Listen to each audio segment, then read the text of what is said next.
Good evening, everybody. Welcome to our August 8th regular scheduled, I almost said Police Commission, Board of Finance meeting. Please join me for the pledge. Pledge allegiance to the flag of the United States of America, and to the republic for which it stands, one nation, under God, indivisible, with liberty and justice for all. All right, thank you. All right, I know we have, you guys are here for our presentations and the tar and feathering, John. We have the tar all set for. So, any other public input? Is there anybody else on Zoom? Okay, it's good. And Cynthia's on Zoom joining our meeting. From, you're in the country, right? You're in the United States, right? Okay, good. All right, first thing, there was a letter here in our packet. And it was correspondence from the first selectman. He made a policy about when and when not to go in executive session. So if you guys can just review that. Cynthia, you have this in an email also? You're muted. You're muted. Okay. Cynthia, you're muted. I know the policy, but I'm not sure I got it. I mean, Okay. I'm sure Mary did send it out. Hold on. I'm sure. I But again, saw the agenda. Okay, I do have it. Yep. just gonna review it offline, okay? Just so we, just to let everybody know, we did get that from the first selectman. Next thing on our agenda is again, July 11th, and that was a regular meeting. Everybody have the minutes in front of them. Would someone like to make a motion? Make a motion that we accept the minutes of July 11th Okay. as written. Hey, Bobby Joe, how are you? Any other discussion on the, I'll second that motion. okay, great. Bobby, you're just getting the minutes from July. That was the one you were running around on Zoom. I believe. All in favor on July 11th? Aye. Aye. Bobby Joe, you go with the minutes on 11? Excellent. With the record show, it's unanimous. Thank you. Again, consideration, I'm sorry, this here, again, it was posted. Mary put a couple things on here that actually didn't pertain to us. So again, the first thing was about the paramedic vehicle. Brad, there was an accident and we've replaced a vehicle, but Yeah, so the paramedic comes out of the paramedic fund. The Board of Finance oversees the transfer that's in the general fund, but the fund itself is under the purview of the Board of Selectmen. So it doesn't need to come to the Board of Finance. exactly. So no actions needed on that, but we have a new vehicle coming. And again, the same thing, the money to upfit the lighting and stuff like that, again, is taken care of with the first selectman and paramedics. Okay, so right through that. This here is one, again, consideration of 150710. And again, this is equipment for the South Street, Brad, is that correct? Yeah, that's Okay. great. And is this replacement? I mean, why is this coming out of CNR or, you have any history? I don't about have that? history on it. We did get just the one page from them that said it was a replacement rope equipment. And Mary, you read the Board of Selectmen meeting. Did they say more to that? Was there something special that it wasn't in their annual budget and I believe that was the case. Well, why is it coming out of the capital non-recurring? well, again, it wasn't added on their annual budget. And so the request, away in the middle of years to get from CNR, obviously. So, I think ropes are, like Nick just said, are not something that should be considered in an annual budget, because then it would be there every year. So if even a rope lasts 5 years, I don't think it should be an annual budget, getting an increase every year on top of the number that's. I would agree. I mean, I want to know what they're actually going to use and certain things are scheduled. If this is something that's off schedule, instead of them adding to their annual budget, increasing their budget. I much rather have come, and Bobby Joe, we've talked about other things, that just come to us and, instead of inflating a yearly budget. Oh, I would agree with you on, they need to pay for it and the need for it. And my question is, why is it coming out of the capital non-recurring? That's. Is there any other fund that we can get it out of? No, typically, again, the CNR account is for capital equipment, and I get this is not a big capital thing. I mean, we could take it out of our fund balance, but we usually. Transfer from the fund balance to the To the CNR, CNR. and then buy things out of the CNR checkbook. I'm a new guy. I'm still learning. Oh, yeah, I got you. But No, the big Questions are good. the big red flag for me is, the words capital non-recurring. Is it capital? No, this is not capital. Well, It's it has- capital equipment. It's a type of capital. No, Yeah. capital is something that you can leverage to borrow money against. Now, capital non-recurring, I mean, it happens once, twice. It's not like a huge Annual. Capital is like a piece of. equipment. annual thing, something that Air keeps. models, Trucks, bodies, you know. Yeah, so this is falls into like that weird bucket, because it is a smaller dollar amount that your brain goes, this should just be in their operating, but you don't want in their operating Every year. 10 of these things that add up to 15 grand that you don't have kind of say over what they're buying. So we've kind of trying to take a lot of the capital stuff out that aren't every year purchases out of their budgets, so that their budget are just their operational needs, so that the Board of Selectmen and Board of Finance kind of have a view over what we're buying that are longer lasting items. And typically, you would assign like a dollar amount on whether or not you'd like depreciate it. But the auditors would probably lump it together with other things and say what I don't know what the lifespan of 200 feet of rope is. But my guess is 5 to 7 years, if not more. I'm looking at Bob Dibble because former chief of the South Street Fire Department. Yeah, I mean, it depends on its use, and there's ways to test it also, so. Sure. Yeah. If it got burned in a fire, we're gonna replace it sooner, but. Yeah. If it burned in a fire, it would be an insurance replacement Mhm. typically. But our deductible on liability and property is 10 grand, so You wouldn't do a small. unless it was something that can be charged to a third party insurance carrier, If it's burning, throw it in the truck. don't burn the truck up. Other needs besides operating budget? What other requests? can make about that? I can't hear Bobby Joe's I mean, we- voice. I think she was explaining it to Dan. I was explaining to Will, that's why we asked them for in their operating budget at the beginning of the year to give us their operating budget, but then we also asked for their equipment. Because we know that that's gonna come out of CNR, what are they gonna need? What their needs are gonna be, what they can foresee their needs to be. Just- Not, I know this is a small topic, but I'll bring it up. I was talking to Dan about it earlier today. Is Dan and I were talking earlier today about, and we talked in the past about it, of revamping the way we do some of our capital stuff. So right now, there's just a huge, everybody puts their, we'll call them needs, but some of them feel like wants, but. So we were talking about different options, and I'm not gonna get into it now because that's a Dan thing, but of how do we take that list and set people up to be the ones that kind of filter it before it even gets to the boards.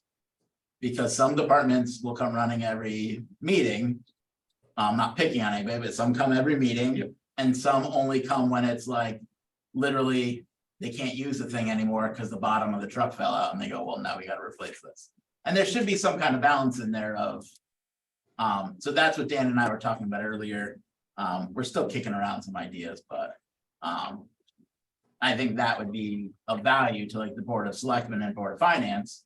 That if there was something in between that kind of filtered before it got to the capital list, before it gets to the boards. Because my only concern really with this $1,500 is. If you have small stuff like this, if you could, I'd rather see like. And ask for 15 grand, that's like all the small stuff you need for the year. You know, you'd hate for like 3 months from now, they come back and go, we need $7,000 worth of tires for this truck. If you knew that's what you needed. You don't have to ask for it last second. Is there, in the police, I'm sorry, fire departments are about 200,000, right? I mean, you know, their accounts. Is there a line item that they have money to buy either tires or rope? Or, I mean, it seems 1,500, like out of 200,000. You know, They used to have a capital line in there. But one department would put capital stuff in there, the other one would go through CNR. And one of the things the fire commission did is said, anything capital, let's pull out of that piece. just to keep their. And that's what, not this past budget, the one before. Their first ask was, essentially for South Street, had like $65,000 more in it than what made it to the Board of Finance. And the commission just Because the scaled it. commission scaled back all that stuff and said, there's a process for capital. Go through the capital process, not through your operating budget. Someone like to make a motion on the? Sure. I'd like to make a motion that we approve the amount of $1,507.10 for the Bethel Fire Department and fund for the use of replacing rope equipment and fund it through our CNR account. Do we have a second? I'll second it. Fabio, second. Any other discussion? Cynthia, anything to add? You're all good? I'll try Mhm. everybody in favor? Aye. I, Let the record show unanimous. Again, the next thing on the agenda, again, it's been posted, but this was, the selectmen took care of that for the, oh, no, I'm sorry. Brad, what is this The here? next thing is ARPA, it doesn't come to you. It's our, exactly, I thought so, yeah. Right. Saving paper, Mary's doing a great job in the office there, we're on the back page. Consideration, and this is a huge one, I can't believe bodies are this much money already, but we have backup. Consideration of, to upfit, are these for the two big trucks? Is this what this is about? Okay, why don't we have some questions and then we'll entertain a motion, or would you like to make a motion first? The other way around, you make a motion first. Yeah, for discussion, then, would somebody like to make a motion on this? I'll make that motion. Okay, so noted, all right, so, do we have a second I'm sorry, what's his motion? to approve the 257, 273? Okay. And do we have a second for discussion? Sure, I'll second that, sorry. Okay, great, excellent. Bob, please. Sure. So we approved two chassis, partially, some of the money. Knowing that we didn't know the chassis price, but the chassis price was gonna be Peterbilt until we got close to production. Peterbilt's wasn't pricing the chassis. So we were guessing on a price and we approved that, but now we owe more money for the chassis plus the bodies? Yes. Is that what this Yeah. run up? Yeah. Okay, got it. Exactly, so. Okay, Our chassis price is, I mean, I can read through this real quick for you, $167,473. And we get a discount, 15% discount from Sourcewell, a purchasing power government body. So we're basically receiving about $50,000 off the two chassis. And the total for the two chassis is $287,04, right? The bodies are $102,119 each. And that's the dump body, the hydraulic system, the plow frame. the sander, The walking everything. body, Yep, everything, that's everything that goes on that chassis. Dump body tarp, the whole thing. And that's kind of detailed in here also, in the note here, hard out stump body, plow hitch, hydraulic system, pump controls, panel hitch, paint, so on and so forth. And that's $102,000 per body. Total body package is $204. It brings the total cost per truck to $244,471, right? And we have, on 3/9/2021, we allocated, it's allocated progress, it's $102,000 for one of the chassis, and the other one we did on 12/20, which was, we approved $128,810, and that was, again, that was not knowing where we're gonna be price the wise. final price. Right. So if we take our total approved CNR. Right, Yep, and then we also need to go. take it out of the 488, yep. You know, and then we need to add the amount requested is 277,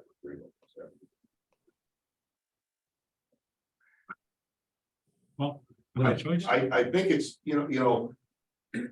we're building the truck ourselves. We're the kind, if we put I'll do this as quick as I can. If we put a truck out to bid, generally the bodybuilder's gonna be the person who bids the truck. ABC Body Works is gonna bid the truck and they'll go buy that chassis from Peterbilt. They're not gonna get that discount on that truck, right? So that $25,000 per chassis, that's a pretty good savings for us on the total the total cost of the truck. Again, the bodybuilder's not gonna get that discount. They would have kept that, They that would discount. have paid a very close to list price on that truck. No, they wouldn't have got the 15% discount because it was a municipality, they were just a dealer. because of the Right. state and all that. Right, exactly. So that's why we build the truck ourselves, because of that, because we can use those discounts on those chassis. And I think that's beneficial to do. In the past, the discounts have been a lot better. I would have to think once they start. The backlog of truck chassis production starts to get a Supply little chain a little bit. Yep, better. Yep. We might see those Sourcewell discounts start to increase. And I'm sorry, and who's putting the bodies on and all this work? This be Nor'easter, they're in Terryville, Connecticut. They build those bodies right here in Connecticut. They're not purchasing a body from somebody. someplace else and put it on the truck. He builds the bodies right here in Connecticut. What he's done with the bodies is he's taken all the different all-season dump truck body manufacturers. There's all kinds of common issues with them. And he's the guy that really sat down and solved all the common issues. Pocketing and we could rot areas. Yeah, you know, we use stainless steel cap floors, hard out floor, the carriage that runs the sander chain is separate from the truck body itself. So we can take that off. Actually come out of the It'll bottom? actually come right up, come off the truck, and it's not built into the body. Okay. That's a very high wear point that causes you to throw a lot of Yeah, front yeah, body yeah, in front. yeah. So I think the end goal here is the product we're gonna build is to get the truck and the dump body to end of life without having to be 10 years from now, find another $60,000 dump body and put it on that chassis, right? I don't be spending that money twice over the life of the truck. And that's what this package is about. Is can I- it 25-year truck or not? No, I don't think so. You know, I'll tell you, with all the computer control on the trucks nowadays, I don't. 30 then? No. Is that what you're saying? No, that's gonna take time to fish out. I don't. I mean, it's 10,000 a year for that truck, Yeah, exactly. you know, at 25. Yeah, exactly. Okay, So, I'm sorry. Yeah, Brad, did you want to add something? I'm sorry. Yeah, I don't think the 128,810 was ever approved. So because 1220 was a Board of Selectmen meeting. At the Board of Selectmen meeting, they sent the loader and the chassis for the plow truck to Board of Finance from CNR. Board of Finance approved the loader and kicked back the chassis for ARPA. And I'm trying to find if the Board of Ever Selectmen acted on it. ever acted on the chassis. Cynthia, do you remember that? Yeah, I'm pretty sure that, we took that out of ARPA, Well, didn't? yeah, you Yeah. made a recommendation and it was voted on It was a recommendation. to take it out of ARPA, because, I have Board of Selectmen minutes here from February 21st. I haven't gotten that far, let's, Consideration of Board of Finance recommendation to take 128,810 for GBW chassis from ARPA instead of CNR. Yep. Motion made by Carter, blah, blah, blah, discussion ensued. Vote, first Selectman Carter and Selectman Jersey in favor, Selectman Straight against. motion Okay. carries. So this number doesn't change because the The- gas has but- been paid. yeah, so the date on here that said 12/20. That's when Put me into the tailspin of, Right, let me make right. sure, because that's not a Board of Finance date. You Right. guys are never the 20th for your special, your regular meeting. The date. Well, that's great news that they took it out of ARPA money. But this doesn't change this number because the trucks are paid and we're just finishing up. paying. Well, Oh, I was just concerned that we were looking for another 128 out of can we CNR. push back to let them finish paying it out of ARPA? The chassis. But I guess my question is still the same question.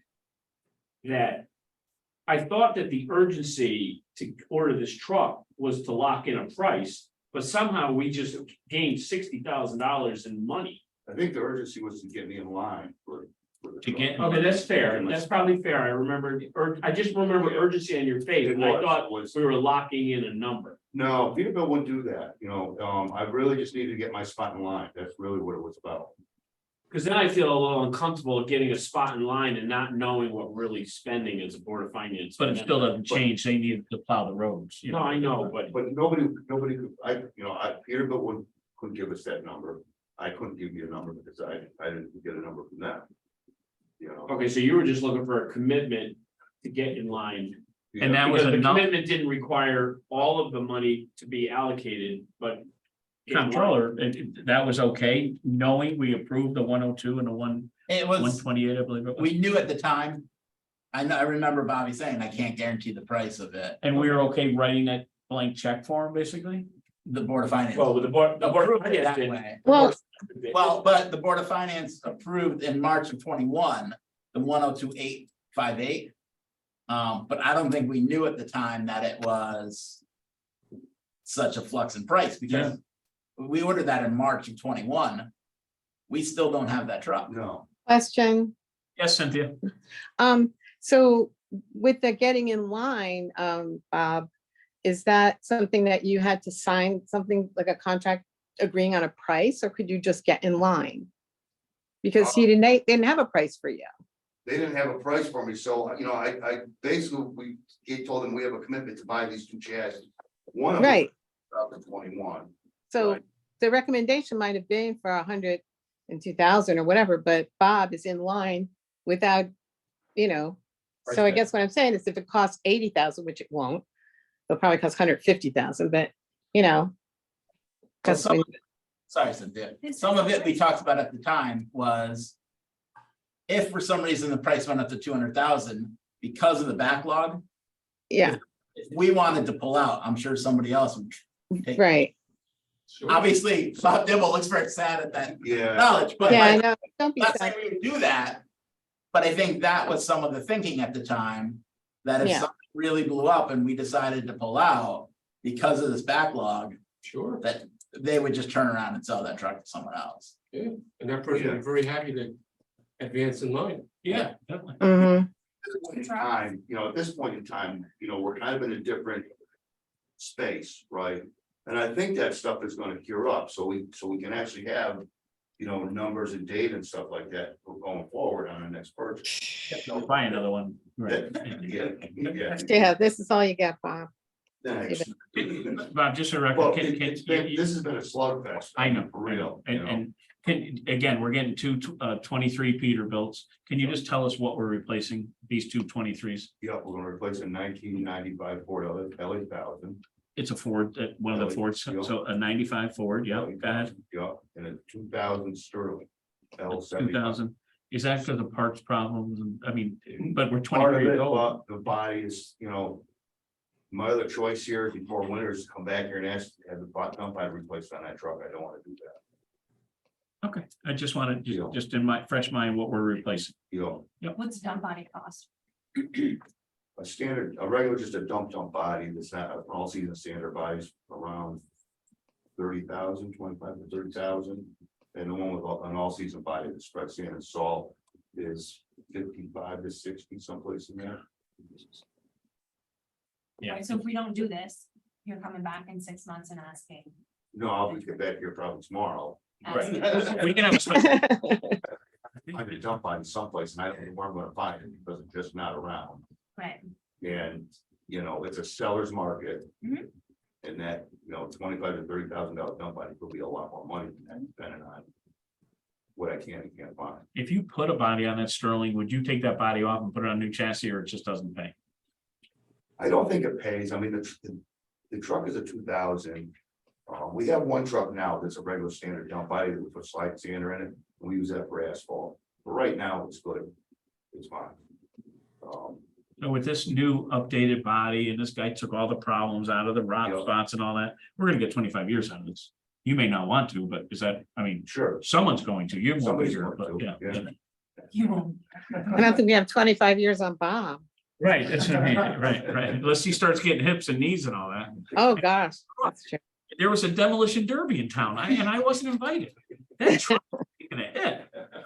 All right. we'll All right, get out of that. So is the ask still 257, or the fact that the selectmen paid out of ARPA funds, the 128, is that still? So Still comes- it says total approved CNR 231,669.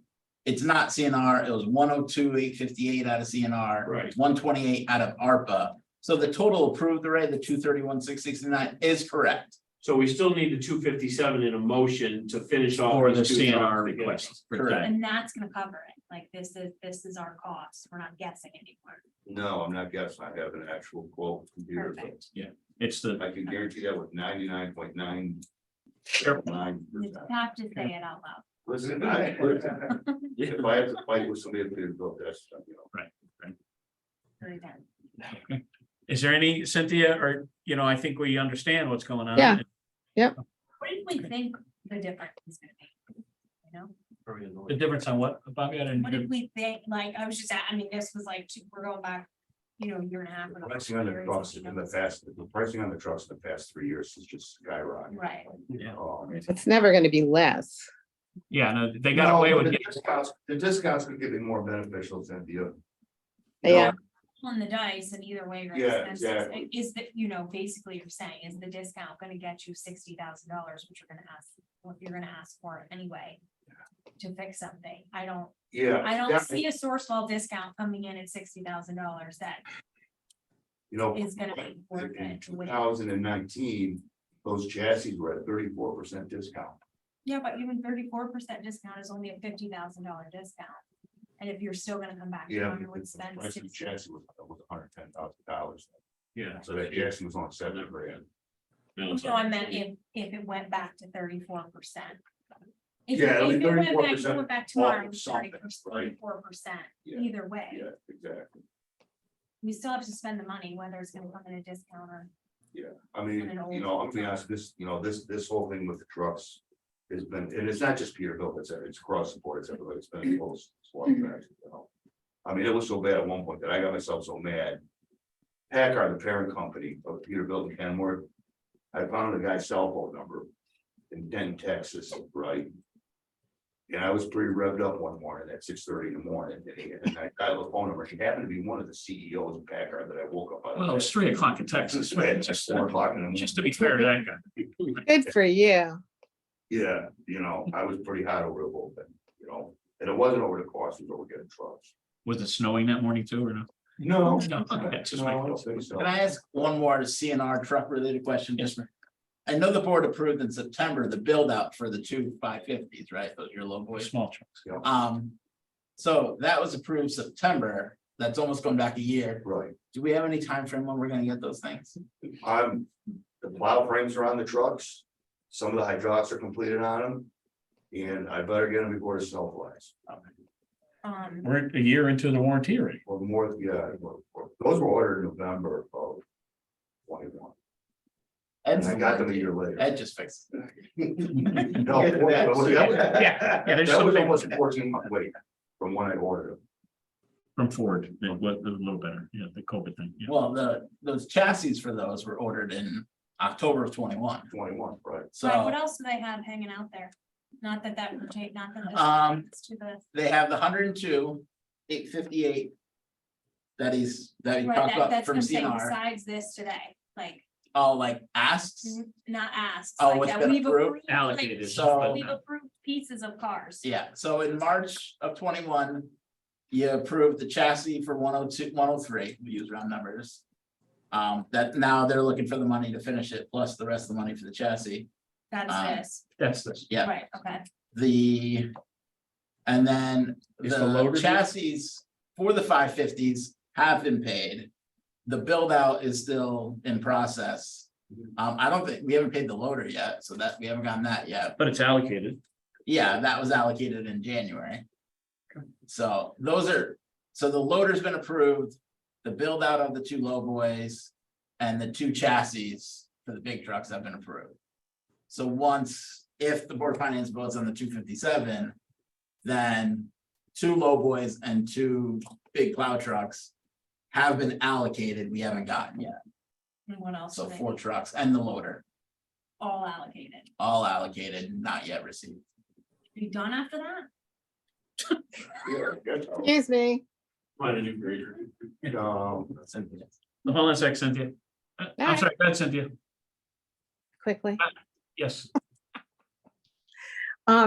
To be fair, I mean, after 8 years on this board, is it not more of a question of, I mean, how much we're at the mercy of these truck vendors, honestly, and all we're doing really is figuring out how much more we had to pay and just keeping track of it, because we really, guy needs a truck, he needs a truck, so we have to get this equipment. So I guess what I'm saying is it doesn't even make sense to try to haggle over what it is going to cost unless, Bob has to keep us apprised if something goes crazy, but you know what I'm saying? Like, we just have to make sure we know what we've approved and what's actually going out, and that would be Brad. Does that make any sense? I guess what I'm saying is we don't have that much power. Bob doesn't have that much power unless he really makes one of those CEOs really angry. But I think Bobby Joe is concerned about what's the next oldest truck, so you're replacing a 95 and a 2000. Right. All trucks, Right, it looks like you have a 2000, nope, that's a 550. You have another Sterling, don't you? Yeah. That's a 2000. 2 more. any more Fords? those Fords, that wasn't a great truck, right? They were the best trucks we ever. It was a good truck. Oh, really? It's almost 28 years old. Yeah. You wouldn't think so, but. Yeah, yeah, okay, great. You know, When we first got them, we didn't think they were gonna last. Yeah, I thought that's what the word in the street was. Okay, yep. All right. All right, any other, motion? so Well, we there's have the also- motion, we have the Oh, second. right, sorry. Yep. Is there any other discussion? Everybody in favor? Signify by saying aye. Aye, we have no choice. All right, wow. Let the record show it's unanimous. And we have 4 new plow trucks coming. And Cynthia, you're gonna drive the first Peterbilt, the first. Listen, I've been trying to get on the paver for years and Yeah, there you go. I know. The Okay, roads, there are some roads that look really nice, Bob. I want to say that. They're like butter in a butter. good way, in a good way. In a good way. All right, the next thing, again, there's an ask, and Chief Pugner and I talked during the week. This is a unfunded mandate. And again, this is more storage. And again, if there's a domestic in town and there's a problem, someone's guns are taken away from the person, a cool down period. And by a new state law, it has to be stored properly and inventoried. And that's what this 7,000 ask is for. So I don't think we have a choice. It's an unfunded mandate. Yeah, But I see it's a good thing. I'm not a big guy at taking people's guns away, but some people may need a break and it has to go somewhere. So I would accept a motion for this. I'll make a motion for $7,000 for Evidence for gun storage. Okay. I'm gonna second that motion. We have a second. Okay, so does anybody have any questions? I'm pretty sure, got, Is there a bill that was passed that is associated with? there was a whole bunch of stuff the state just closed and I don't know the specific bill, but I mean, Steve Pugner, the chief, obviously stated it, but I just don't know the actual bill. I mean, I don't think, Mary, we have that. or- It wasn't a package. I think it was just a bill that. It might have been part of the accountability. It might have been, right, but it just went, it just was voted in, right? Some of these bills are just 2 or 3 pages, but there's a couple of them. Work around. Usually they accept them municipalities. We can get that information for you, but again, it's just something we have to abide by and in law enforcement, we have to support them and. I think in the crazy world that we live in right now, I think that a $7,000 investment could easily save a life of one of our residents in Bethel, and I think we all should vote for this unanimously. Definitely. Okay, so we have a motion, we have a second. Any other discussion on this? I'm sure everybody's minds, all in favor? Aye. Aye. Cynthia, I know you're on mute.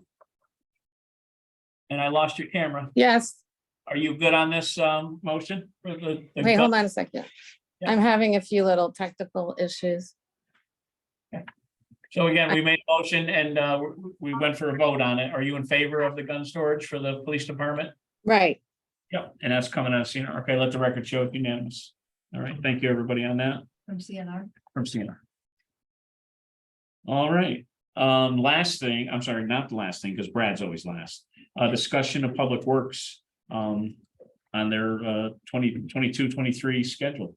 Do you want, before you get into that, you want me to give you the board the update I gave you the other day? Yeah, I think you should. I think Alright. that would, are you more confident in where you're at? No change from when you and I spoke Oh. Thursday. I thought you had good news. No, well, it's good news. It's good news. I'm sorry, go ahead. So where we're at now, I'm not gonna say with 100% confidence that we're gonna be able to make the whole 650 CNR transfer. But right, if everything closed today and I had every bill and I knew for sure I had every bill, we can make the whole 650 transfer. So we're in a much better spot than we were last month. I told the board that I would come back and update you where we're at. So that's where we're at. It still doesn't alleviate the need to talk about why it was so close and what happened. But right now I feel what I know now, we can make the whole 650. A month from now, we may not be able to, so. You know, there's still stuff that trickles in and the auditors can move stuff on us. So, but that's where we're at right now. So, but I'm not saying I have like 100 to the good and I'm confident. No. It's like 12,000. It's the 650 plus like 12,000.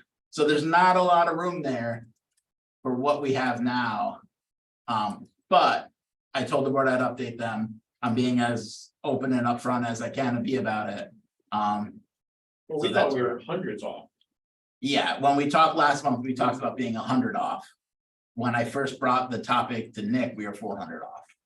So, and some of the stuff was just stuff that normally gets cleaned up this time of year anyway, but usually even before the cleanup, we're in a good spot. We clean it up, we get in a better spot.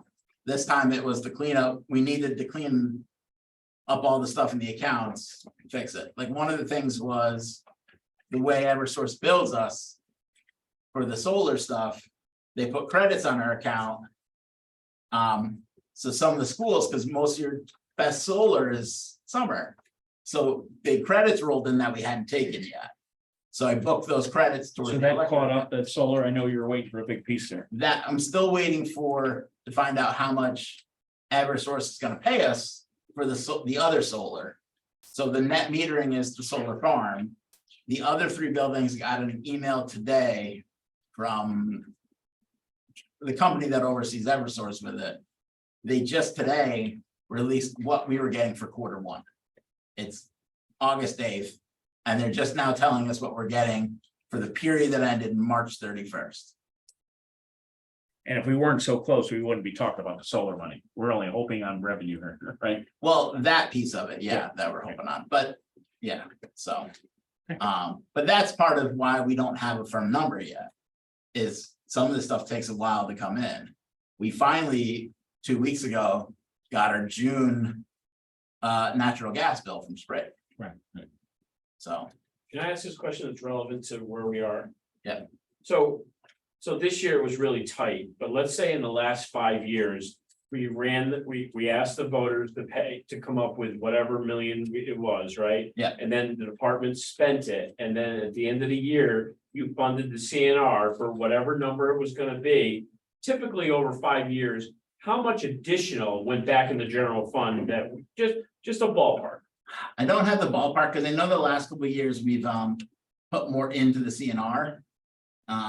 And that I could tell you over the last couple of years, some of the stuff we've done. No, in the last couple of years, we designated. How much more a certain amount. that was But gonna I'm go- talking about additional that we were. Right, able to okay, put so in. that would be in the number that I was asking for, right? Yeah, trying to pull it here. So. November of 21, the Board of Finance did an additional allocation to the CNR account of $400,000. Okay, so there was we asked 400,000 more than we should have for the taxpayers, but then we put it in the CNR that we use later. Yeah, Correct. and again, 21 was a weird year. We were all shriveled up with COVID saying, okay, we thought the world was coming. to Okay, an end. so. So it's not fair to look at that. Yeah, that's a fair statement, and you probably don't have pre-COVID numbers. In 2020, it was another 400,000 we did. It's We were really in- 300, Yeah. yeah, just starting to get COVID, but Yeah. give them 19. 2019 was 500. Oh, And then some of the other years we didn't do it. So, but if you go back, when you get back this far, is when like CNR was 225. CNR didn't used to be as much of a priority. you mean underfunded, yeah. No, Yeah. no, no. the balance was 275 275, it was Oh. never 650. Oh. Yeah, Okay, so, under Bob Manfreda, when he was chairman, there's a big push to stop bonding stuff and the fund stuff through CNR, so more like when we had excess room on expense side, it was dumped in the CNR, so we wouldn't have to put So stuff you didn't have these on roller the credit coasters. card. A Okay. small, you know, Yeah. credit card. Yeah. Right, This is a great lead into this. definitely. So, No, Bob, I had asked, and again, you know, we're dealing with how this got a runaway train. And I think Brad has kind of got a PO system going a little bit, and I know everybody's not happy about it, but we can't, You know, I got you. you know what I mean? And this is not to, you know, we're trying to understand, you know, how it got this, and I'm sorry, and I know it was maintenance also, so how far did the Public Works go over? so the last one. And there's a couple of bills paid this week that were smaller. Just pulling it up on here 1 second. So fleet, as of when I did the June update, was over by 132. The Public Works Department was over by 58,000. Highway Department was to the good 84,000. Building maintenance was over 59,000, tree warden was over 17. Some of Public Works being over was the floating clerk position, which we talked a lot during the budget process. That was a union grievance settlement. And the engineer was hired for more than we had budgeted. So that's most of the Public Works piece of it, is those salaries. And the Highway Department, they had a good year for sand and salt. The board allowed Mr. Dibble to Hey, spend sure. up to 100,000. I think we ended up spending like 80 of it. It's because it's based on road. You can't go, Yeah. let's only pay a Only third do of this a quarter of road this by road, June right. 30th, Right, right. because there's hard cutoffs on the. Boy, you appreciated that $20,000, didn't you? I did. Could you, before we start the discussion, the fleet was 132, give me the top three.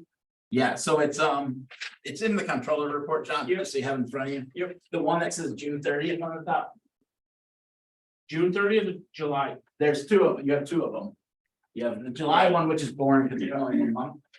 So if you go down towards this bottom part here, they're all in a row. Right. So once you get fleet, it starts at 132. And goes down to this 17, that's tree warden. Cool. Oh, again, you know, guys, it's more of us to understand, you know, how this happened Yeah. and obviously fix it. Sure. I mean, you guys obviously have a budget. No, right. Absolutely. Do you just throw that away after the referendum and you go? Yeah. And I'm making a joke with you, but, Yeah, I mean, if a tree falls, we understand. Right. Please, yeah. So I'll start with the fleet maintenance, if you That's don't the mind, huge right? one, yeah. And I have, I've Eddie here for Mhm. technical assistance, but so one of the things we've had on an average, our parts cost increase has been around 25%. Some things are close to 50, brake drums, a few other things. But on average, we're right around 25%. When we prepared this budget, which was, December of Go on, 21, I get it. Yep. right? We Yep. try to sit down with our vendors and say, okay, what do you see as increases, so on and so forth. We talk about that, but it's been not just, all right, parts are gonna go up 25%, increase your budget 25%. Parts are gonna go up, we're looking at, 8 or 10%, and then all of a sudden, 3 months later, it's like, and it's been just drip of increasing the cost of parts. That's one of the things, right? Okay. And so I'll take you through the Yep. accounts, right? Yep. So in highway, I just got my notes here. So in highway, so there's kind of a few different things here. The trucks that we've been talking about replacing here. One of the L8000s, we had to change the fuel, and I don't know how detailed you want me to get on this. No, Some of this I know stuff- you're trying to keep some old trucks running. There's a cost to that. So yeah. I'm just losing, so you're describing how we got to 132,000 on the highway side, the vehicles for the highway department. Yeah, so if, John, there's a line in the fleet, Yep, you don't have the detail, but if you looked at but that's what Computer we're, printout? that's how we're breaking down to he's 132. looking at the highway piece Yep. of the fleet, which Got is most of the 132. Got Yeah, okay, so one of the L8000s, I had to put $15,000 into that. The other L8000, I had to put $4,000 into that. One of the 550s, we had to put $7,200 in that. It's a diesel 6-0. 6.0, we had to rebuild the EGR system, turbo, a whole bunch of stuff on that, right? Truck 18, which is a gas 1999, we had to put exhaust manifold on that, do some engine repairs to it. Some front suspension work on it. Then our John Deere mowing tractor, the front timing cover, we had to replace on it. Typically, that would want to, like United Ag would pick that thing up on a trailer and take it to the other side of the state. I'd be into it for $2,000 just to trailer it there and back. CNS over in Danbury said, well, they would take care of it, so we just had to drive it over there. And we saved a ton of money on that repair right there, but it was still a $7,000 repair, right? Now so that's older equipment. I mean, I'm not asking for a mowing tractor, but there's $30,000 in that budget right there that was put into trucks that we're trying to replace. Unexpected. Exactly, Yeah. because I have people with trucks on the road. Yeah. They're out on roofs, right? So in fleet maintenance, you know, again, back to the parts increase, that's about $27,000 in an increase in parts costs, right? And then here, the other piece of this was our first Peterbilt that we had that has the after treatment exhaust emission system on it, right? We had to replace, we had to change the turbocharger and the actuator on it. And when we're doing that, we looked at the muffler, which looks like 2 large scuba tanks, if you've never seen it before, all kinds of electronic connections to it. It doses diesel exhaust fluid into it, so on and so forth. The muffler was starting to rot away and it was failing, and we're constantly getting computer codes, because what that thing does is a computer on the truck, there's sensors in the muffler from the computer. The computer tells you when you're going down the road, the exhaust is plugged with carbon and so. You pull the truck over, you flip a switch, the truck sits there on the side of the road for 10 minutes. And it burns the carbon out of the exhaust system, and then when it senses it okay, the computer says, okay, go back and drive it, right? So that exhaust system costs us $17,000. And what truck was that on? That's a 2000 Peterbilt, 2013 Peterbilt. sorry. 2000. It's a smaller Peterbilt. Yeah. Generally. Those, like I said, look like scuba tanks, and they're in sections with flanges. Mhm. And a big clamp system that goes around each section. You can take the sections apart and you can send them out to a jobber and they clean those screens inside. When we got to that point, because of the business of being out in the snow all the time and salt. All those flanges in that system in the bottom half was rotted away already. So I had to replace it, you know. Sorry, when did you do this? This winter, This past winter. Was it all in 1 week, I think you're asking, or was it? Well, I'm saying, Broken. why didn't we see this? Or did we not pick, this isn't at you, it's not directed at you, it's directed more at like the fact that, what did we miss as a, Why didn't we? how did we miss? So I just looked at the end of March on the March comptroller report. Fleet had like $11,000 left in it, which would be salary alone would have blown past it. What we haven't done enough in the past. We've always looked at the big picture. And the big picture said we're to the good. We didn't stress about fleet needing to do what they needed to do, and usually. Look, you could probably look back. Eddie, it probably comes closest to his budget than anybody I've ever met until this year. But normally there's enough other stuff to make up for it. Other accounts, other Right. departments. And this year, because fleet blew up, Park and Rec blew up, which we'll talk about at the next meeting. That all that, there wasn't really, turns out, we think there's enough to cover it, but it was much tighter than it's ever been in the past. So we So- basically were looking at this. And weren't paying attention to Exactly. this. But to even say, that front one, the like Would show summary the sheet, number, right. if you looked at the March 30th one, March 31st, there's 31 days of March, Brad. You would have seen that fleet has $11,000 left and 3 months left in the year. Right, And then, so that's where, what we're that's gonna what I'm do, saying, is we misread it, we weren't reading this to see Yeah. if you break down a line item. Yeah. To say, hey, but And- then going back, if they knew that, if you knew you were gonna blow it that badly, that's the bigger questions, right? That's kind of the bigger. Well, I think what question. Brad also said backwards is that there's enough other money coming in from other departments that are underspending that you were just. And plugging Brad holes. didn't sound an alarm because he was gonna make it Right, up. that the overall we've always picture made was up, okay. yeah. Yeah. So, and one of the things, sorry, and I know Cynthia has something, can I just finish this one point to Bobby's point? Is what we're doing for fiscal year 24. Is Dan and I are meeting with all department heads quarterly and more frequently if necessary. Because we're not gonna count on anymore that everything else is gonna make up for it. So we're gonna start digging more into each department and go, what's going on? To make sure that we are sounding alarms if something's over. Cause to the point of like, the trucks that he couldn't. You know, if he spent $30,000 on a 95 truck that we could. You know, I talked to Eric about this earlier, let's go to the board and say, look, we've had to spend $30,000. It may be a capital request that we have to do later on before the budget year's up. But we don't want to approve a bunch of capital stuff and then have a bunch of money left. It's a balancing act to a certain degree. Especially when it comes to maintenance stuff. Look, if. we got Cynthia? something- Cynthia, you're muted. Okay, so Brad, aren't there departments, like you mentioned, Park and Rec, but isn't that gonna balance out? I mean, they're over, but I thought that their revenue was higher. So, but the problem, yeah, so Park and Rec's over, We're not talking about. that. yeah, but and just in general, so Park and Rec right now. It's a general question, yeah. It's over by like 366. Their revenue is over by 225.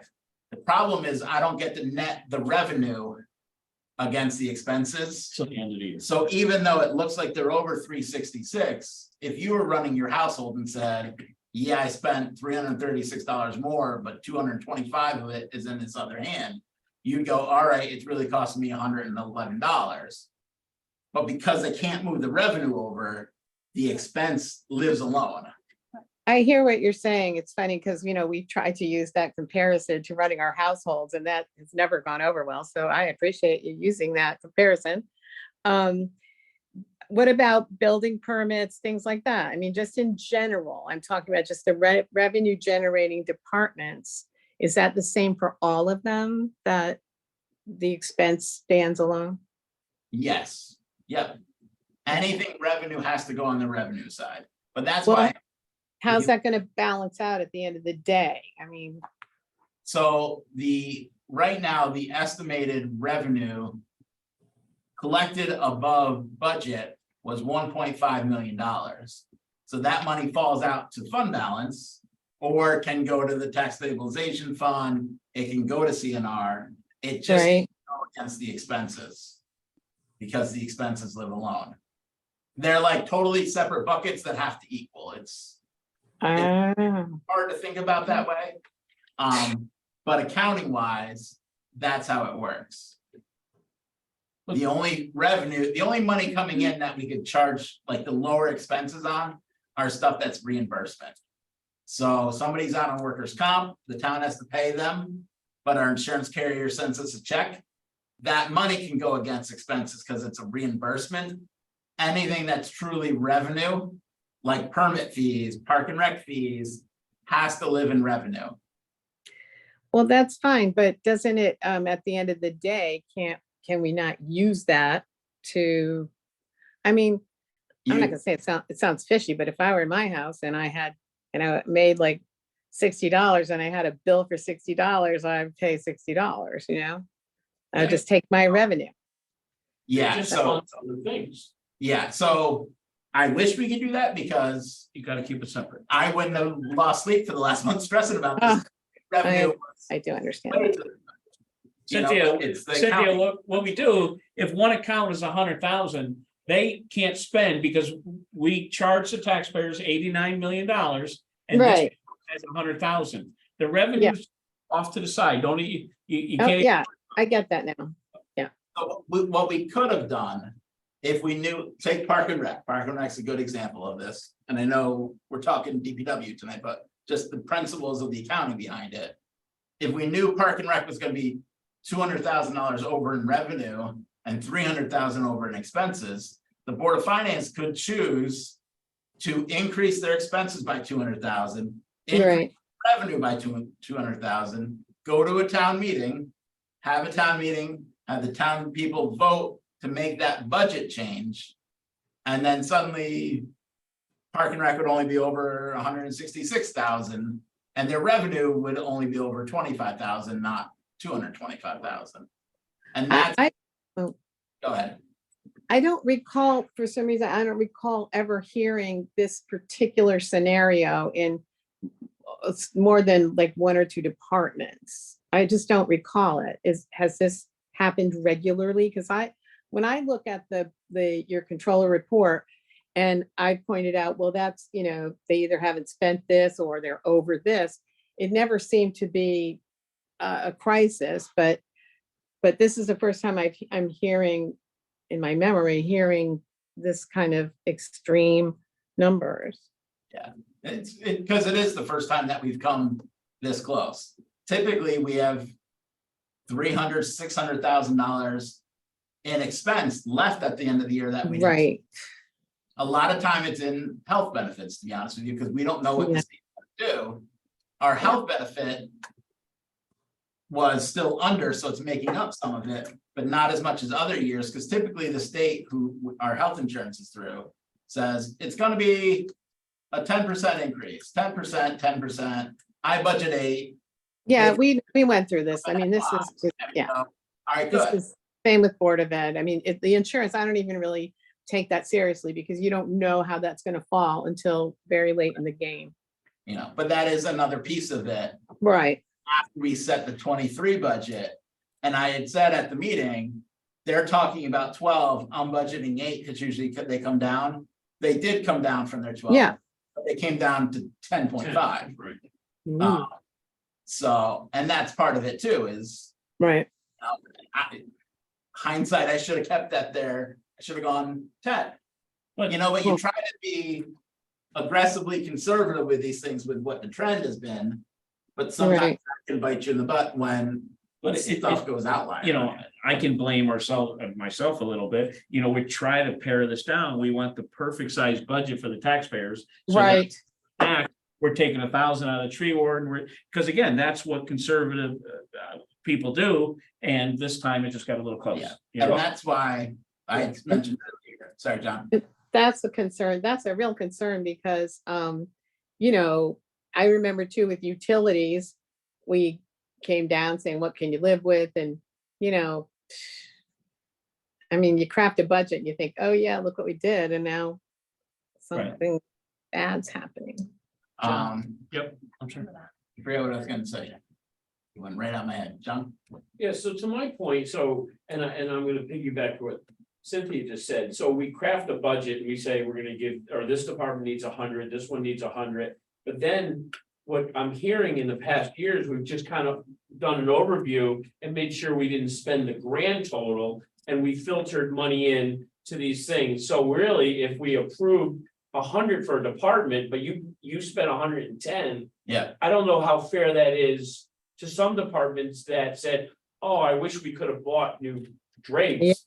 Didn't have the money. Typically, the departments that went over budget in those scenarios, Didn't have Where a choice. it's maintenance stuff. Okay, and so I want to And finish that's- that, Or so, police overtime, right, or, so the park and rec, I believe, should live within a budget. Everybody should live within a budget, but I'm not sure that these guys could see unforeseen winter events that hurt equipment. And those are needed items, right? Yeah. Over there are nice feel-good programs that we'd love to have if we budgeted that amount. So, but again, let's finish. With the PO system, do you guys see a problem with that? To try to get a grasp on this, and is it 2,500? so. We set a $2,500 limit across the board. Eric approached me about increasing DPWs. I think we increased. Some of them to 5 and some to 10. Mm. Because some of like anything Bob Dibble does, for the most part, is over 10. But he wants to be able to go out and buy Something 5 small. catch basins for $7,500. My bigger concern with the PO system isn't the thing that we order, we get it in a week, pay the bill a week later. My bigger concern is the thing that we order in March and don't pay for until August. So you know the bill's coming with a PO. That's system. why the PO system was put in place. It's more to try to catch those stuff. So when we, You're not shocked in 4 months. correct, Right.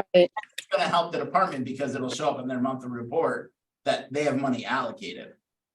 Well, I think it's a good thing to follow up quarterly, which is something that's never happened in my lifetime. That, you know, because then you can keep ahead of it. Because that's always been an issue for me is that, you know, we don't have these details and things just kind of, you know, plod along and then all of a sudden, uh-oh. So quarterly updates with the department heads is an excellent move. Yeah, and I think one of the things I talked to Eric about earlier today is when there are unexpected larger costs. Let's have the conversation with the boards and go, do you Yeah. want capital?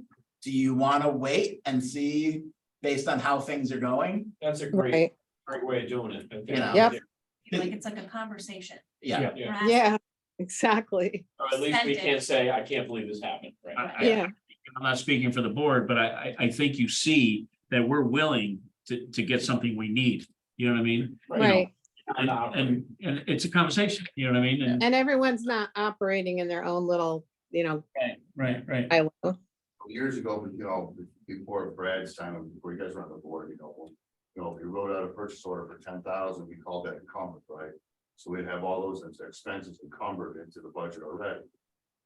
So even though you didn't spend it, we still had Right. that money encumbered, right? Yeah, You know, you knew what your target was at the end, you couldn't encumber more than. Well, or a happy And you're medium would be basically a doing that. purchase order for something that was unexpected, but drainage stuff that you need to prepare the roads for paving. I don't know that it needs a PO because it was already in a budget item that got it Yeah, here. so that's. the Yeah. balancing act that we have to figure Yeah, out. you're tracking that pretty So- close. Really, when I spoke to Dan about setting up the PO system, I said, look, let's set a dollar amount. My first thought was 1,000. He said, let's go 2,500. This phone is 1,000. Let me get him some more pens. So And. depending on how that goes, we could always up it. I'd rather start lower and then up it than start higher and then go. And see how the quarterly meetings go. Yeah, So, great. So that's a Okay. process. yeah, We just, we're not complaining, but we just can't, Oh, no. You complaining? Yeah, for the record. And Brad, I swear, right, he was stressed. He was really stressed. Well, he's just a new baby. Eric, was there anything you wanted to add or you're glad to get out of here with you? No, I mean, I was all ready to go through some more of this stuff, but I'll spare you that. I guess I think Brad kind of said what I already talked about that. I think I think in the future, we want to give you better notice. And again, I think it's all kind of clear that it's a communication issue. And we want to do a better job of communicating. I think the only thing that I could really add to what's already been said is just on that capital question of, what is capital? That's actually kind of the thing, especially when it comes to like building maintenance, that we're kind of struggling with day to day. Because, so from my perspective, coming from an engineering background, a capital project, quote capital, that term really means like an infrastructure project, like building a bridge. Okay, building a bridge is a capital project, you do it once, right? And then you have maintenance, and that's your operating. However, when we do some of these things, we kind of count them as mini capital projects sometimes, like the cupola needs to be repaired. We're gonna just take that out and treat that as a capital project. So I think this kind of just dovetails with what Brad was saying and being more communicative. There are some of these things here that we could have said, gone to you and said, well, should we count as a capital? Should we not? But some of these things there's a real gray area where it kind of bleeds into, maintenance versus capital. Good example that happened this year, and again, just to say on building maintenance, this was just one of those wacky years we just got hit with stuff. So for this, funny story, maybe not funny, but when we were thinking about the capital plan, I was sitting down with Greg, the building maintenance supervisor, and we were like, the town hall boiler is in pretty good shape. We had it here. Let's move back a few more years. Well, then a couple of weeks later, boom, the thing goes. So you can never really predict. You try to have this capital plan and you try to meet it as much as possible. But so if we had done that new, we probably would have done it as a capital project. But seeing as how it blew up and it was the middle of winter and we had to deal with it, it was more building maintenance. So I think that communication will definitely help me because I'm constantly struggling with, there's no rule of thumb, there's no exact, it's a gray area. well, like in one of the things that we paid for in 23's maintenance budget was fixing the columns on the front of this building. They were fixed and then painted. The fixing them alone, the woodwork was like $10,000. So Yeah. that was told to get done. It was done. It came out of their maintenance account. One of the conversations Eric and I had, and I have no problem saying this for Dan also. $10,000. Let's bring it to this board and go, if I spend this 10,000 on this budget that goes over every year because it's maintenance, I'm gonna be over by another 10. I'd rather come to the board and say, here's a $10,000 project to fix something that's broken, that's not really a maintenance item. It's maintenance because it's broken, but it's kind of a capital project. Let's Right. do it.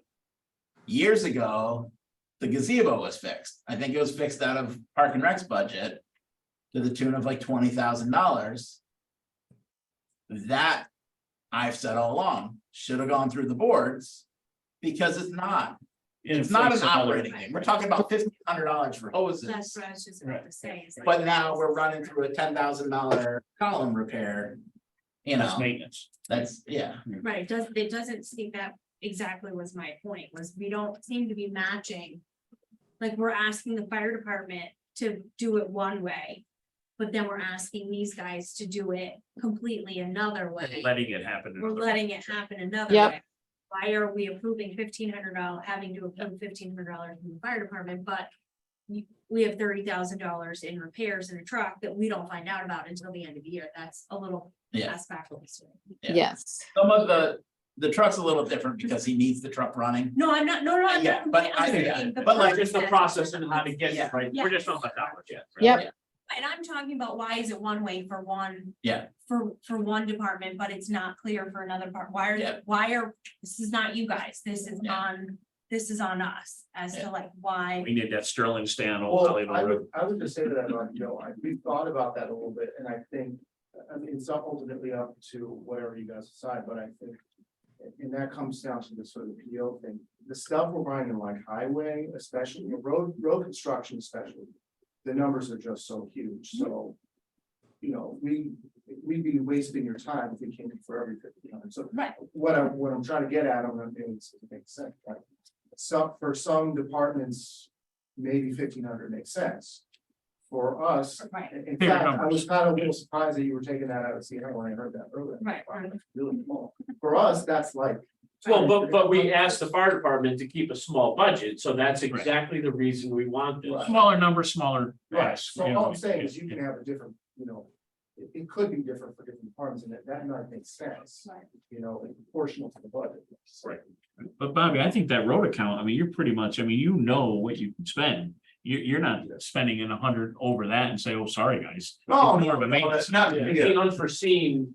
thing. But his roads, he could plan out. That's what I'm saying. You could track that pretty It's the easily. unexpected breakdowns Yeah. or, you know, but maintenance should also tell you that before we spend 10,000 on repairing the wood. Maintenance should have been working on painting over the years, so we didn't have a $10,000 capital Wood job. wood job, right? You know, a fixing the faucet, I think, is a maintenance issue. Because they saw it dripping for 3 months, so Yeah. that should come out of a maintenance account, Yeah, but you know, and I Yeah, agree I with that, you know, I was talking to Brad about that, you know, the front wood, which is almost. You know, an aesthetic thing almost really, is that really a capital thing? I would argue, yeah, I kind of agree with you. you know, but I think that when this year was the first year that we asked the department heads to come in. Propose their budget they need to operate for 1 year, but also give us your wish list for capital projects. And because we've got to put them in a category because CNR runs out of money, right? So. I think to Bobby Joe's point that we need to know what those are so that we're not getting surprised in the middle of August. Absolutely. And I think this PO thing, it may change a little bit, but I think it's something to keep So they our, feel more comfortable. keep our pulse on and see what's Yeah. going on, you know what I mean? So- I just want to finish going through the fleet maintenance thing, you know, because that was an issue and. You know, I just want to make sure everybody has a level of comfort that we're doing what we're supposed to be doing, and we do have these costs of really. So the account 220-5215, which is for the police department. I got a 2017 Ford, which is 99 BL.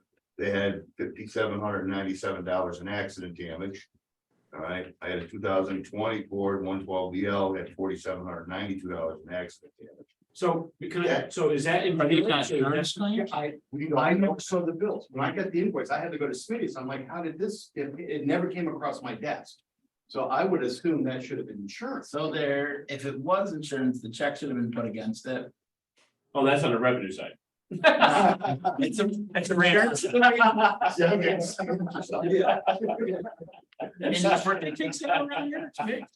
insurance is a reimbursement. So there were, like a $1,400 look like reimbursement, which, and a couple $500 ones.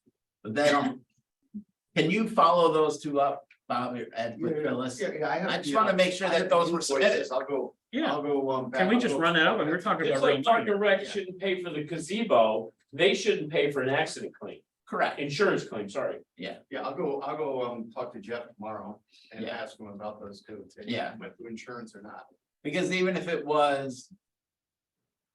That it's our fault, or the There's town, We still. we still have an insurance with a $500 deductible. Right. I don't want a $4,800 bill and a $5,800 bill that could be Talking 10 grand. $500. You're right, yeah, exactly.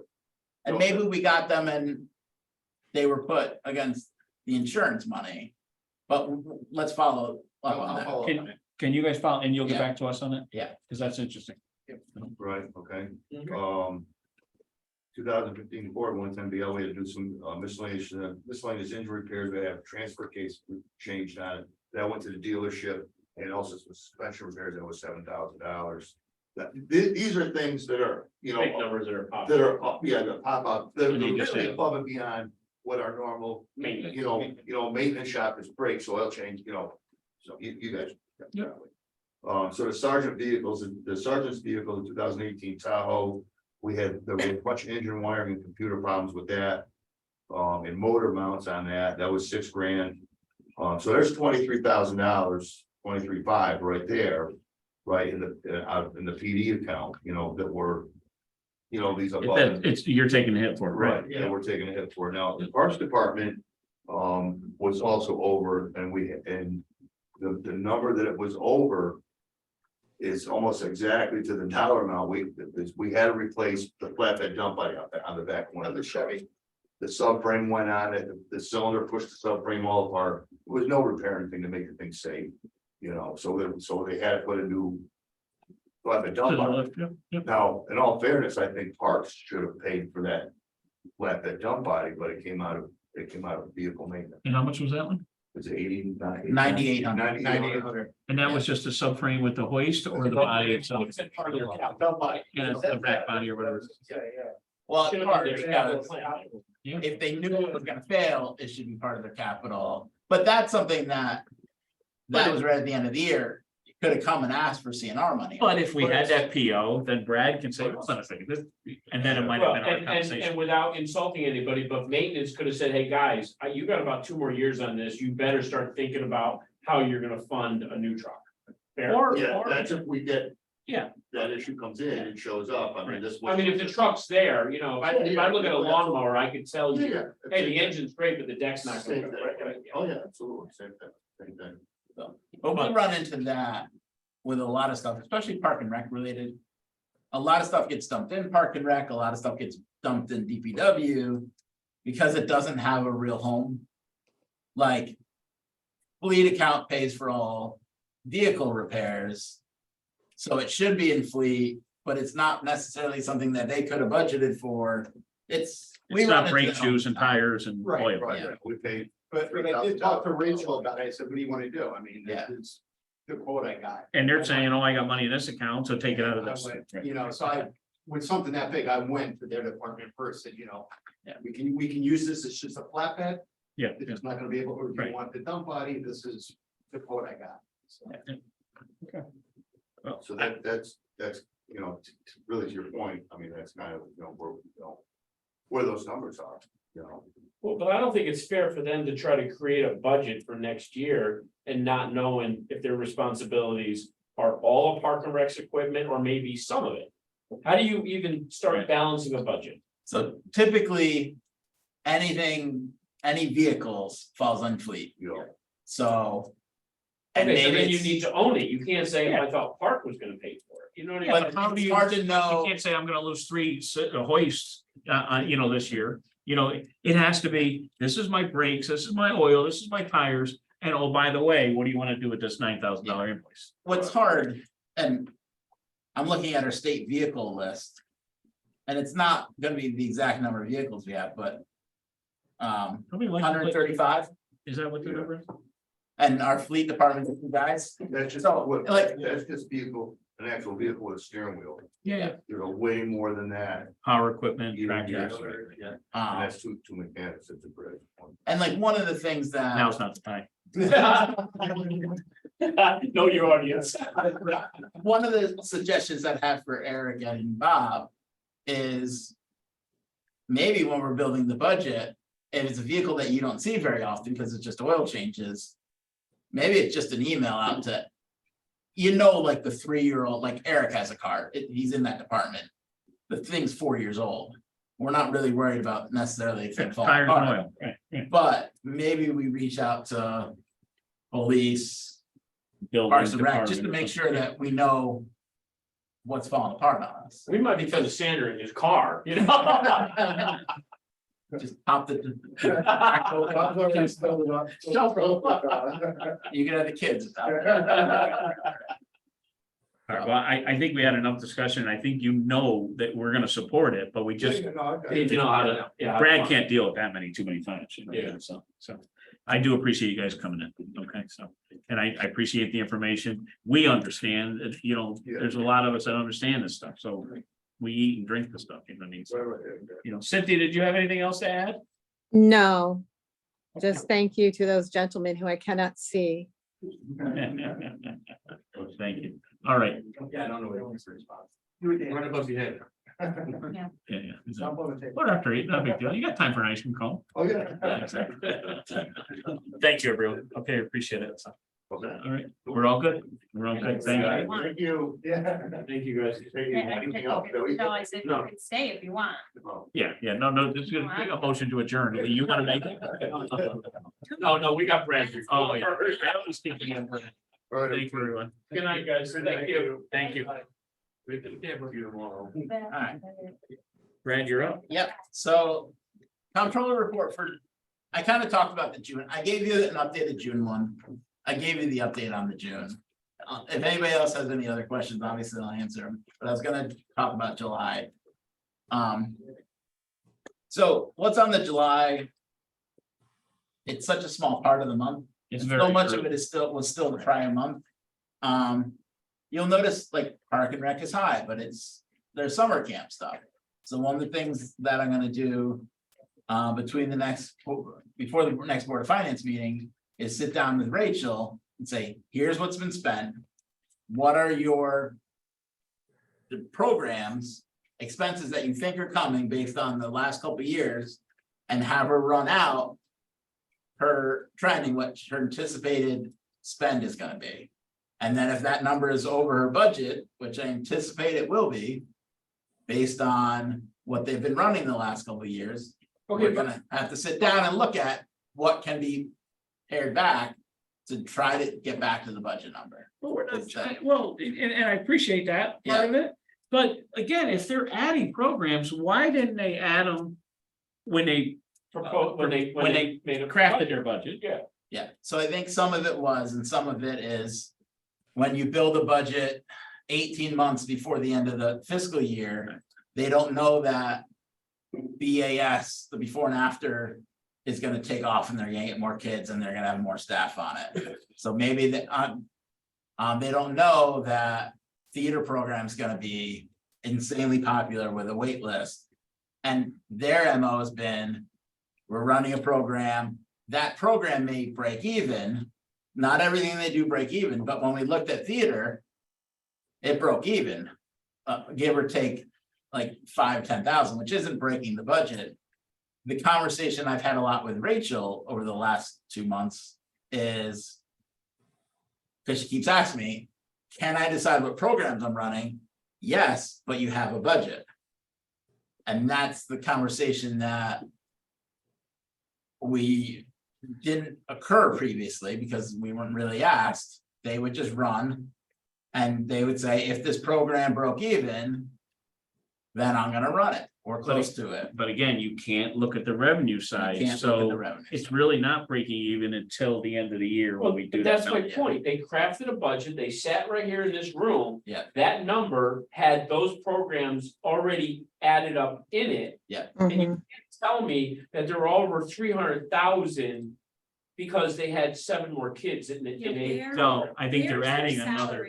Right, Right. like, cause that, I looked They're at it. paying their sa- professional staff. Right, where's I mean, their salary seems to be the biggest. Yeah, so Piece. part of the problem is, and one of the things that Rachel and I are gonna sit down, is look at the salary account and go, how much of this is really programmed? Because when they add somebody, they don't always tell us if it's should come out of the salary line or should come out of the program line. And I think what happened is people that were really for programs, I know this happened with some people, I just don't know to the extent. Cause she's gotta sit down and look at every single person. And some people you gotta look at this part of the year, they go in the salary line because they're office staff. But for the 6 weeks of summer camp, they're really programs. So we have to do a better job of breaking some of that stuff out. Their salary line is pretty much over by the cost of people they're paying to run the programs. But it's still, Hey. I'm sorry, go ahead, Cynthia, go ahead, yep. No, but shouldn't that, I mean, that should be pretty easy to break down because it's just a matter of hours. If they're, if they're keeping track of anything, if someone has a salary and they spend 10 hours a week on programs, that's easy to break out. Yes, but you I have, don't think, it's hard to do when you're trying to go and look at 12 months at a time. When their summer camp kids are like 100 kids. right, but start- who would do that? I'm just saying that it does, to me, and correct me if I'm way off, but it doesn't really matter how many kids there are. A person's salary is a salary. And if Yeah. part of that is going to programs, Not Well, when you sorry. have programs like that, you have A to, lot of these people are hourly, right. it's And- hourly. okay. But You have- still, then that goes in another category. That's like, they're subcontractors or part-time or something, right? Yeah, but you still have to, there's still like a child to adult ratio per state. law. Right. So, and that, I mean. But So it's- I haven't, like, I understand your point of like, if you give me a budget. If you give a budget. You need to stick to this budget, but we're talking about Park and Rec, which.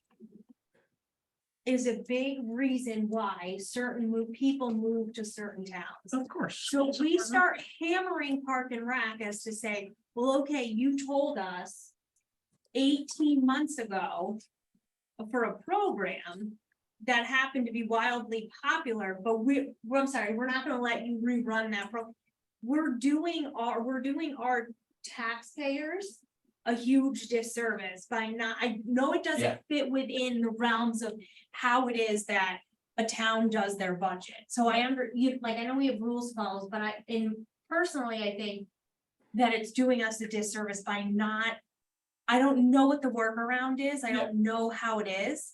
Yeah. But we can't But I think, obviously, we can't have a 400,000, or appear to have a $400,000 deficit or overage in Yeah. Park and Rec. But When that's we not can't, really the. but then we can't have a problem with the highway department.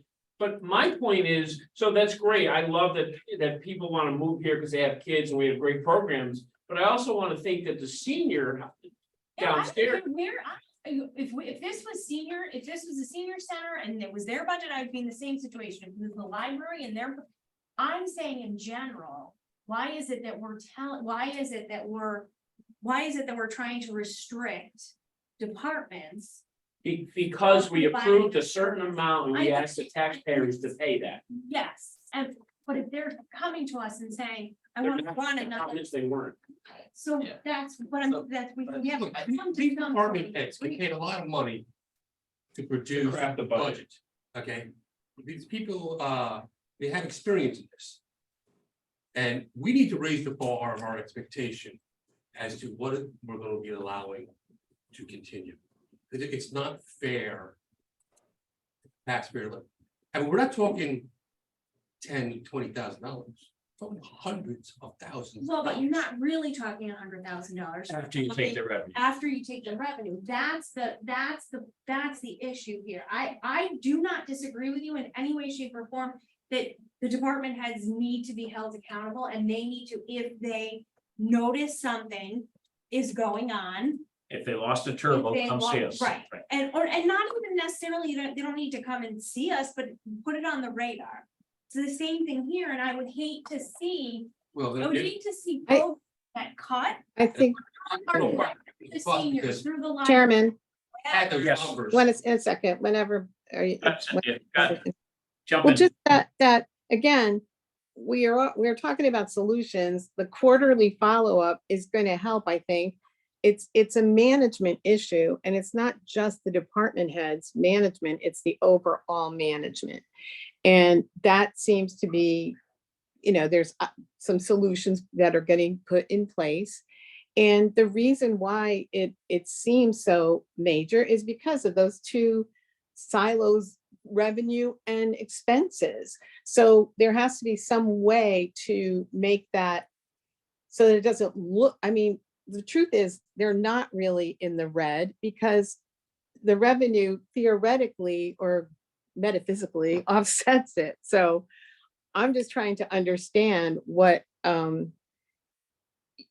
what that means. They stick to their expenses, and I understand that 100%, but I still don't quite understand why the revenue, the overage can't compensate for that in some way, whether it's them getting some kind of capital non-recurring because you put it in from the fund balance. I don't know. I'm just saying that the whole thing seems kind of fakakta to me. I don't get it. Brad, can you just go with the, So the biggest problem we had with 23, and obviously it's all in hindsight, because we knew Park and Rec was trending high, like to Dan's point, their budget, if you looked at the comptroller's report, they were trending high. In the past, it always worked out, so that's, I'm wearing that, and that's, worked out as- Other monies. yeah. Well, that At didn't the really end- work out. They still were over budget. But at the end of the day, the town as a whole wasn't. And then when the Board of Finance did their transfers, it cleaned that up, and then there was still money left in expenses. No blood, no So foul. where we're trying to avoid ever happening again is the communication piece, right? Because I understand your point of somebody comes with a budget, they should stick to their budget. I understand your point of let's not hold somebody to something that they created a while ago in spite of ourselves, right? If there's things that we could do to benefit, the biggest piece that we need to add is the Board of Selectmen if necessary, and the Board of Finance to have the conversations throughout the year. We could Yeah, have, it's oversight. We're putting that in place. That's, again, hindsight, but the Yeah. solution is in the It's office. what we're ready to do, exactly. Yeah. Right. to bring it back to my comptroller report for July. So this is probably the last time or second last time it's gonna look like this. But I'm gonna add more detail to it. I'm gonna put in more notes. I'm gonna make the thing more robust. Because it should be. And when I took it over, I probably should have done it then, but I didn't, and I own that. But it's time for this summary sheet and not just the computer report to be more robust. So that if somebody just read this, they have a decent idea of what's going on, and then they have the report from our finance system All the. to show them more if they want to know more. And then the board, it'll lead to more, the comptroller report will be a bigger piece of the Board of Finance meetings, but frankly, it should be. But a lot of times, by the time we've gotten to it in the past, We're beaten down, ready to go. Yeah. Right, right. So why don't we start with it? and maybe that's something we do at some point. I know it's always been last because I'm here the whole meeting anyway. But I think if 2023 has taught us anything, we need to spend more time looking at this and not just assuming that it's all gonna work out anymore like it has. I would agree. So. So there's not a ton on here. Some things are high, Park and Rec's high, but summer camp. Insurance is high, but we pay that quarterly. So in July, we pay the first 3 months, but that's the kind of stuff I'm talking about. I just didn't have time to dig into June and rework all the July, because there's not a lot of data on here anyway. So, but that's the stuff I'm talking about, like insurance. I want to put a column in here and make this a couple pages that says paid quarterly, first quarter payment was made in July. And when it's the September report, and we've made 50% of the payments already, because we have to pay in September because it's due October 1st, have that note in there. And then we'll just, some of the stuff, you'll look at it and you'll know it by heart and go, yeah, insurance is paid quarterly, I get it. Health insurance is paid monthly, but they want August payment in July, you know, so that skews the numbers when you look straight percentages. So I'm gonna sit down and make this thing more robust. My bigger task between now and July and September is to go through Park and Rec, not just 23, but 24. When Rachel's back. Because that's gonna be the conversation at the September meeting. Is here's what happened in 23. It's important to figure out what happened in 23. What's more important to me at this point is how do we prevent it from happening again? You know, because really, the trend, like I said earlier, that they were gonna be over in revenue by 200,000 and over in expenses by 300,000. If this board knew it and chose to, it could have acted on adjusting the budget. We can move money around. Right, I think that's a fair point. And Bobby Joe, I don't want you to think that I'm against the kids or not funding programs, because programs keep the kids out of trouble. I'm all for that. I just think that if they're gonna create a budget, we need to do it, okay? So, but if I look at the June 30th report, social services were in here a couple months ago and it almost had me crying on what that woman was doing with a small budget. She's Yep. Yeah, she's $9 too much. Don't you think there was seniors or people that were going to social services that needed more than she gave? But I guarantee that woman said, I don't have any more money to give you. If Park and Rec. But yeah, she also, oh, I'm sorry, I didn't mean to interrupt you, but she is also very resourceful and she goes to people and asks for things. She'll go to companies and ask for things. But I'm sure she thought there was a need, when somebody came into her office, there was a need to try to pay their rent or keep their kids in school. Right, Clothes, that if she played her game like the Park and Rec, she could have been over 100,000. We can't Yes. have departments do that because we only have so much money to spend. So that's where my rub is. And she doesn't have a revenue source, you know what I mean? Right. You know, she's not Right. creating things, she's spending Right. things, you know what I mean? You know, but then on the other hand, to go against what I just said, I thought the senior center was having a hard time buying chocolate chip cookies, but they didn't spend 47,000 that we allocated for them. You know, they had an extra, they gave Brad 47,000 to go in the general fund, you know, so. well, that's not good either, honestly, Well, right, because their You budget want- is 50 and they yeah. only did 203. because there's 47,000, you know, could have, who knows Coulda where. helped Seniors buy dinner or something, you know. Exactly, or But go to the casino. of this community is important and my point wasn't to single out Park and Rec, it was. Obviously, just because Park and Rec happens to be the one, but if it was, I would feel the same way if it was the same. And they had come back and overspent, but also had revenue to offset that, and so it wasn't, my conversation, my feeling would be the same thing, it's not. And I know we need to keep the revenue, but in the back, I'm still thinking, okay, they spent money, but we're creating money. that goes Yes, to Fund that Yeah. then pays for something, a fire truck, whatever. It's just a shell game, but at least there's something coming in for what we're getting. mhm. No, I think we have a plan to fix this and make sure it doesn't happen. Yeah. the And biggest part it is may change a communication. little bit, but. Yeah. Yeah.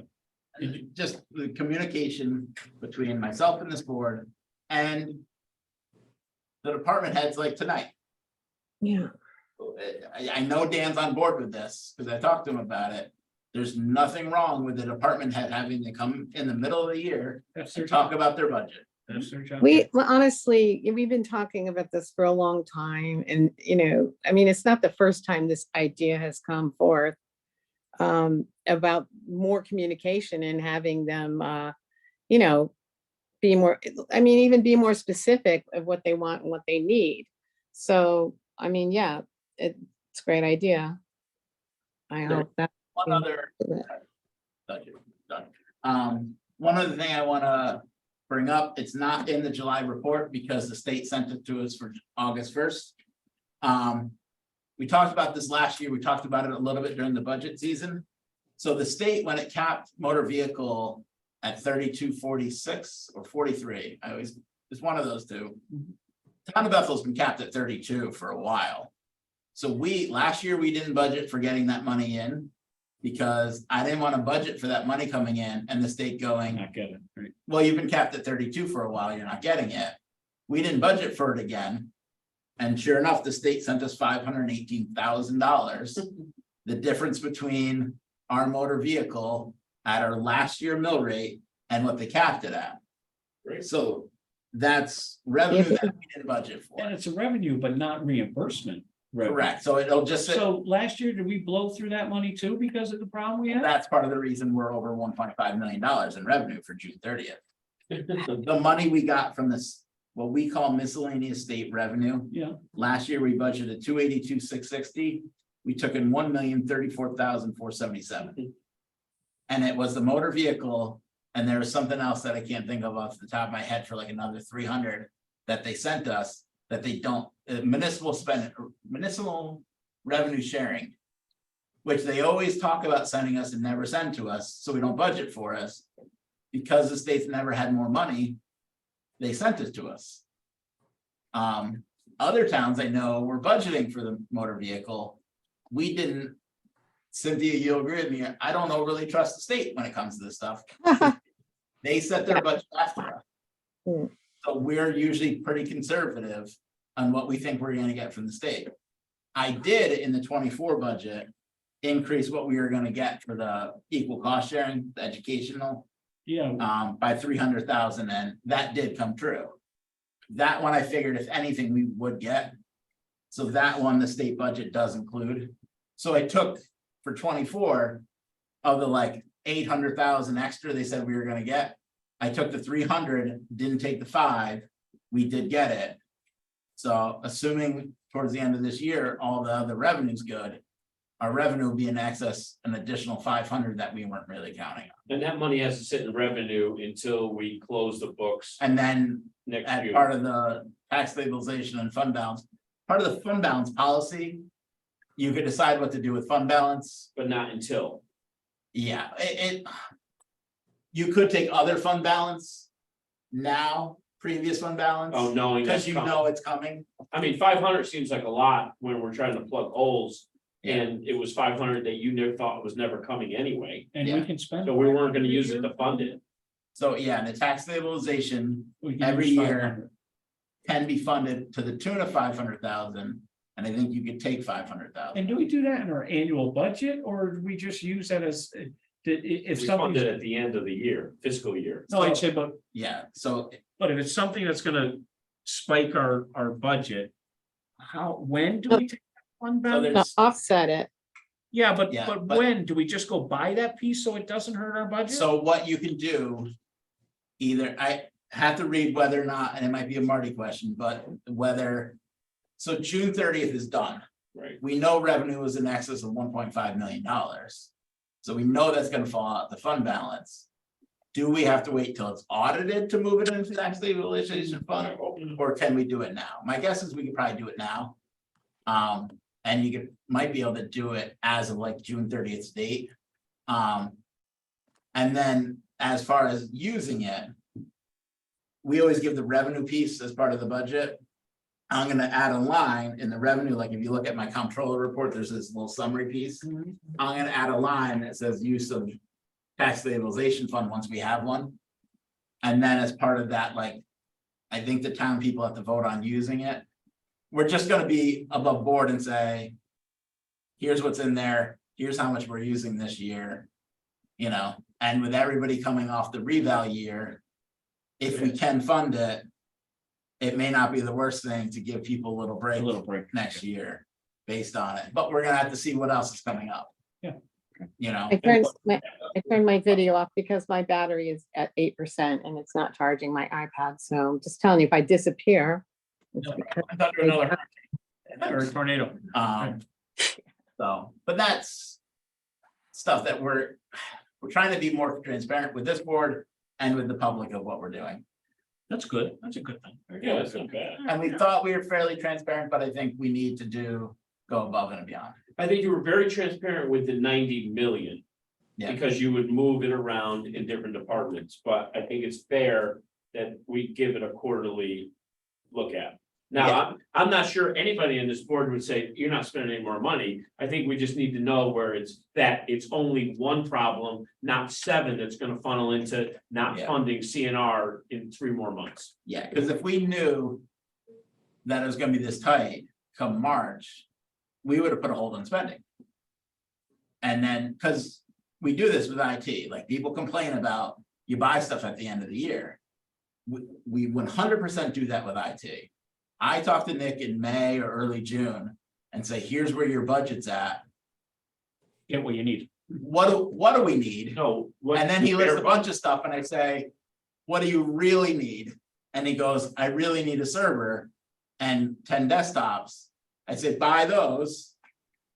And we'll see where we're at next year with the other stuff. But that's Because, where I think the town should be, getting what we need, not necessarily what we want. yeah. And that's what we're working on.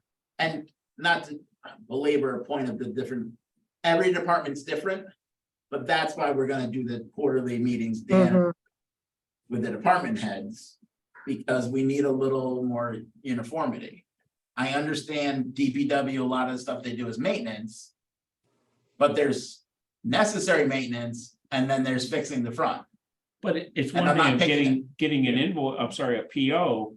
And then 3 months, you're waiting to fill that PO with an invoice. Yeah. You know what I mean? So you could track it better. Especially when there's a lag on. Yeah, that's what I mean. Yeah. It could be 4 months before an invoice shows up. Yeah, like one of the things that I thought I was in a good spot.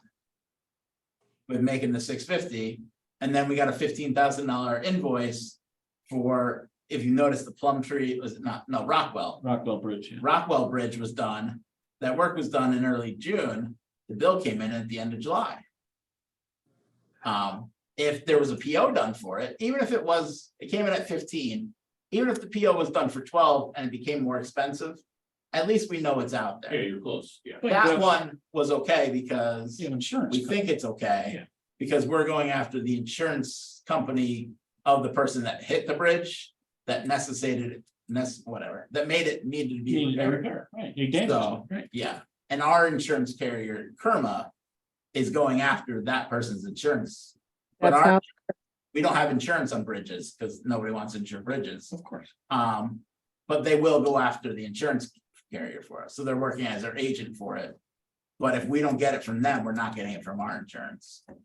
Our deductible would be 10 on it anyway. Yeah. It had to be fixed Yeah, and it'd be nice to get reimbursed. and we did. One side was hit, so that was a $15,500 bill. The other side wasn't hit. But when the contractor was out, said for $1,500, I could shore up the other side.